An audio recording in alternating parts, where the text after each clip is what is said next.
Hello everyone! In this video I will be talking about positioning in Pokémon Auto Chess.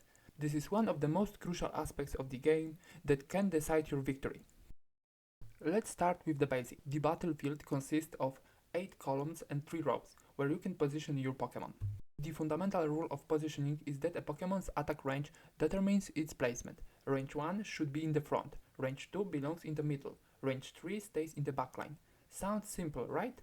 But many other factors influence optimal positioning, so let's dive deeper. Range 1 Pokémon can be divided into tanks and bruisers. Tanks absorb damage and protect the rest of your team. Bruisers, while slightly tanky, contribute significant damage. To keep bruisers alive longer, consider placing them in the second row, preventing them from getting focused too early. However, you must ensure a clear path for them to reach the front line. You can achieve this by placing them on the edge of your front line, or spreading out your front row to create openings. Be careful, if done incorrectly, your Pokémon may get blocked, preventing them from reaching the fight in time. Spreading the front line can also be beneficial as it distributes incoming damage and prevents one tank from taking all the hits. This is especially useful when your backline is wider than your front line, helping shield fragile Pokémon. Most ranged Pokémon stay in their default positioning, but there are exceptions depending on specific threats. Some abilities affect how you should position your team. Pokémons like Hu or Volcanion deal AoE damage, which can be devastating if your team is clustered together. To counter this, spread out your formation to reduce the impact of their attacks. This strategy becomes especially useful in the late game, where fewer opponents remain, making it easier to adapt to the most threatening enemy.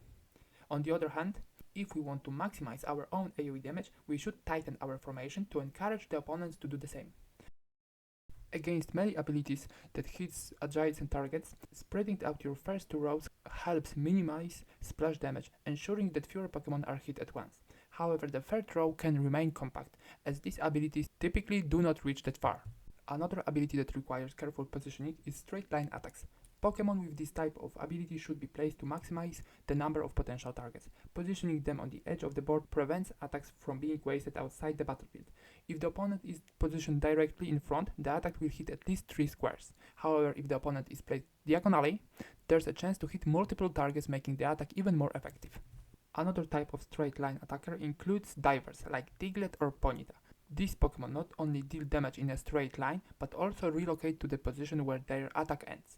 While they have the potential to deal massive damage, they require time to execute their attacks. Because of this, it's best to position them using the bruiser strategy mentioned earlier, placing them in the second row to keep them protected while ensuring they have a clear path to engage in battle. Another crucial factor in positioning is how it interacts with items. Some items buff multiple Pokémons, making their placement key to maximizing effectiveness. Gracidea Flower grants a 20% attack speed buff to the holder and adjacent Pokémons. To maximize its utility, the holder should be positioned in the center. If you have only 2 Pokémon of certain range, consider moving back a lower range Pokémon to receive the buff. Some Pokémon like Paras also provide similar adjacent buffs, following the same positioning logic. Clean Stack works similarly to Gracidea Flower, but it's better suited for frontline tanks, boosting their durability in battle. Green Orb provides regeneration for up to 9 Pokémons, with no row restriction. However, the buff disappears if the holder dies. Trying to get full value from this item might harm your overall positioning strategy, so avoid over-prioritizing it.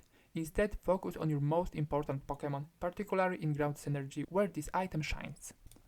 Wonderbox.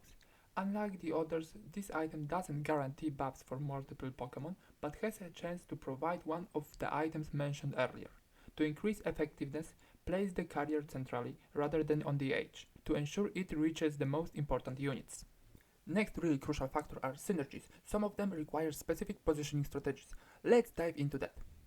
Normal Synergy grants shields to all normal type Pokémon and adjacent allies. Similar to Green Orb, a compact formation works best here. Most crucial position is highlighted cross. There they bring most value. But here also we shouldn't commit at all costs to get max amount of shields, because it forces to place some Pokémons in strange position. Balance is needed here. Fire Synergy gives chance to apply Burn. A wide formation helps spread the status effect. However, don't overdo it, as focus damage is still valuable. Poison Synergy works similarly to Fire, but stackable poison effects mean spreading is less impactful than in Fire Synergy. Positioning is the same as in previous synergy here. Dark Synergy. Range 1 dark Pokémon jump to the farthest target at the start of the fight unless engaged immediately.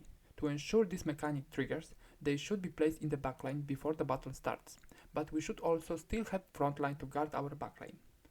To counter dark Pokémon, use a compact formation to protect your backline from their initial attack. In Ground Synergy, since buffs increase over time, delaying engagement allows your Pokémon to gain more strength before fighting. To achieve this, simply position your entire formation further back. Since most ground-type Pokémon have range 1, this setup often results in a fully backed frontline. However, if you have a ranged unit, you should prioritize protecting it, which slightly alters the formation to ensure it remains safe while still benefiting from the synergy. Field Synergy grants buffs when the first field-type Pokémon is defeated. To trigger it faster, you can sacrifice a weaker unit, preferably a filler Pokémon, by placing it in the front row for early activation. While this isn't always necessary, if you have a field Pokémon with little impact in battle, this is an efficient way to make use of it. Flora Synergy works similarly to Field Synergy, but instead of buffs, it spawns Flower Blossoms, which are strong units in the early and mid game. Additionally, when a Flora Pokémon is KO'd, the Flora Blossom inherits a random item from defeated Pokémon, adding extra value. Because of this, Flora Pokémon can be positioned more aggressively, placing them in riskier outer spots to maximize their impact. This positioning strategy is further supported by item distribution, where items are temporarily assigned to different Flora Pokémon to ensure the best use of their effects before being passed to the stronger units. Light Synergy provides one enhanced tile on the board that buffs the Pokémon placed there. The game determines the exact location, so always adjust your formation accordingly if you want to commit to this synergy. Back Synergy creates clones of your Pokémon, which spawn as close as possible to their original position. If you don't leave enough space, these clones might appear in awkward spots, reducing their effectiveness in battle.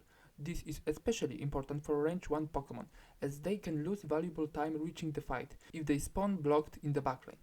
To maximize their impact, ensure there's enough open space for proper positioning. Baby Synergy encourages losing in the early game to gain long-term benefits. This sometimes requires intentionally poor positioning to secure losses. If your opponents have weak teams or also playing Baby 3 Synergy, you may need to further weaken your setup to ensure defeat in upcoming battles.